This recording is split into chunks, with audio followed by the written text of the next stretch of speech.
Mandvi police station का जो तर्केश्वर गांव है, वहाँ पे 19 तारीख को दोपहर को गुजरात पानी पुरवठा बोर्ड की जो नवनिर्मित वाटर टैंक थी, जिसकी कैपेसिटी 9 लाख लीटर थी और वो कोलैप्स हो गई थी और उसमें 3 जितने मजदूर को नॉर्मल इंजरी भी हुई थी। लेकिन उसमें जो ये गंभीर बात है कि नवनिर्मित टैंक अचानक से कोलैप्स हो गई, तो उसमें गुजरात पानी पुरवठा बोर्ड के जो सुपरिटेंडेंट इंजीनियर है, उन्होंने कल रात को पुलिस स्टेशन में एफआईआर दर्ज करवाई थी और उसमें जो भी आरोपी है कि जिसको टेंडर लगा था वो जयंती कंस्ट्रक्शंस प्राइवेट लिमिटेड, उनके ऑनर जयंती भाई पटेल और उनकी जॉइंट वेंचर बाबूलाल अंबालाल की जो पीढ़ी है, उनके तीनों पार्टनर बाबूलाल, जैस्मिन भाई और धवल भाई, वो तीनों को अरेस्ट किया गया है। जयंती भाई को अरेस्ट किया गया है।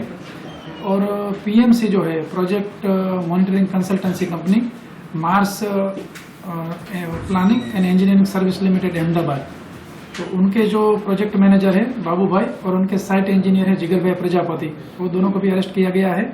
और खास करके इसमें ये जो एजेंसियां है उसके ऊपर चुस्त सुपरविजन करने की जो जिम्मेवारी जिसकी होती है वो डिप्टी इंजीनियर और एग्जीक्यूटिव इंजीनियर। तो पानी पुरवठा बोर्ड के इस विभाग के जो एग्जीक्यूटिव इंजीनियर है अंकित भाई गरासिया, उनको भी अरेस्ट किया गया है। और जो डिप्टी इंजीनियर है उनकी हम अभी उनको हम ढूंढ रहे हैं। और खास करके ये जो टेंडर की कंडीशंस और जो टेक्निकल स्पेसिफिकेशंस जो होते हैं उनके मुताबिक ही कंपनी को काम करना होता है, एजेंसी को काम करना होता है और सुपरवाइज करना होता है। तो उसके मुताबिक काम नहीं हुआ है, ये स्पष्ट दिख रहा है। और उसमें हम हमारे यहाँ की SVNIT, FSL, RNB सिविल और गुजरात इंजीनियरिंग रिसर्च इंस्टीट्यूट के जो एक्सपर्ट है उनकी मदद ले रहे हैं, ताकि हर एक तरह के साइंटिफिक एविडेंस कलेक्ट किए जाए और उसमें जितने भी लोग इन्वॉल्व है वो किसी को भी छोड़ा नहीं जाएगा।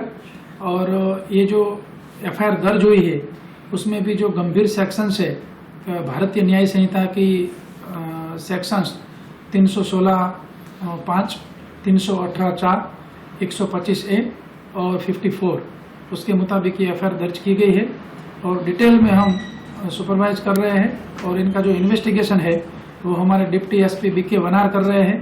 तो एक भी मुद्दा छूट न जाए उस मुताबिक अच्छे से इन्वेस्टिगेशन किया जा रहा है और तमाम जो एविडेंस है वो कलेक्ट करके नामदार कोर्ट में चार्जशीट सबमिट किया जाएगा। क्या घटना हुई है यहाँ पे?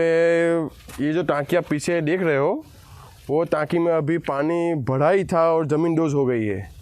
ये हमारे घर तक पीने का शुद्ध पानी और वपराश के लिए पानी मिले, इसकी वजह से यहाँ पे टांकी बनाई थी।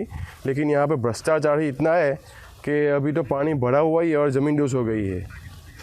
ये टांकी से कोई दुर्घटना हुई है? जी, ये टांकी की दुर्घटना हुई। यहाँ पे लो मटेरियल यूज़ हुआ है। ये गैपगला ऑगमेंटेशन प्रोजेक्ट में एक 9 लाख लीटर कैपेसिटी और 15 मीटर हाइट का टंकी बनाया गया था। वो आज दोपहर को 12 बजे के आसपास टूट गया है। कितने करोड़ का प्रोजेक्ट था? टंकी की क्षमता कितनी थी, इसकी हाइट कितनी थी और ये टंकी से कितने लोगों को पानी, कितने गाँव को पानी मिलने वाला था? टोटल प्रोजेक्ट को इसका 21 करोड़ है। इसमें इस टांकी से हम लोग 14 गाँव को पानी देने वाले थे। और टांकी की क्षमता कितनी थी? 9 लाख लीटर। ट्रायल बेस पे ही ये टंकी टूट गई है? हाँ, ट्रायल बेस पे ही।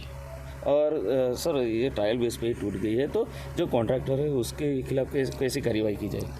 अभी टेंडर डॉक्यूमेंट के हिसाब से जो उसमें पेनल्टी का क्लोज है, और अभी तो कुछ कह नहीं सकते। SVNIT को हम लोग रिपोर्ट के लिए भेज देंगे, उसके बाद जो होगा वो टेंडर के अनुसार कार्रवाई करेंगे हम लोग। इसमें कोई किसी की इजाग्रस्त हुए है? एक लेडी है, उसको पग में थोड़ा फ्रैक्चर हुआ है, ऐसा मालूम पड़ा है।